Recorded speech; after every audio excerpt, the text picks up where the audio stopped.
ડભોઈ વિધાનસભામાં આવતા ભાયલી વિસ્તારમાં અશાંત ધારા લાગુ કરવા ધારાસભ્ય શૈલેષ મહેતાએ મુખ્યમંત્રીને લખ્યો પત્ર।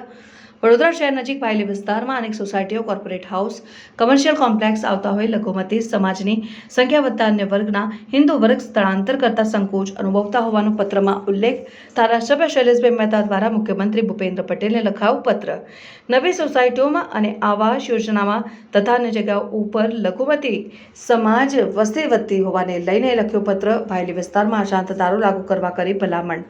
આજરોજ મુખ્યમંત્રીશ્રીની સાથે બેઠક હતી। એ બેઠકમાં કેટલીક રજૂઆતો કરવાની સાથે મેં એક લેખિતમાં રજૂઆત કરી છે કે ભાયલી વિસ્તારને અશાંત ધારામાં લેવો જોઈએ, કારણ કે 22ની ચૂંટણી વખતે પણ લોકોની આ લાગણીને માંગણી રહી હતી।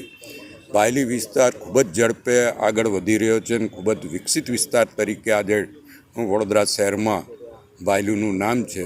ત્યારે ભાયલી વિસ્તારમાં સોસાયટીઓ, એપાર્ટમેન્ટો, ડુપ્લેક્સો, કોર્પોરેટ હાઉસો અને હોટલો તમામ જ્યારે ત્યાં વધતા હોય ત્યારે પ્રધાનમંત્રી આવાસ યોજનામાં પણ કેટલાક ડ્રોમાં લઘુમતી વસ્તીને ફ્લેટ ફાળવ્યા છે। એના લીધે આંતરિક રીતે લોકોમાં મતભેદો ઊભા થાય છે।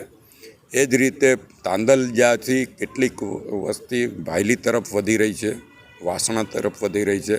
આના લીધે પણ લોકોમાં એક દહેશતનું વાતાવરણ છે અને લોકોની જે લાગણીને માંગણી હતી એને મેં વાચા આપી છે અને લોકોની લાગણીને માંગણી મુખ્યમંત્રી સુધી પહોંચાડી છે।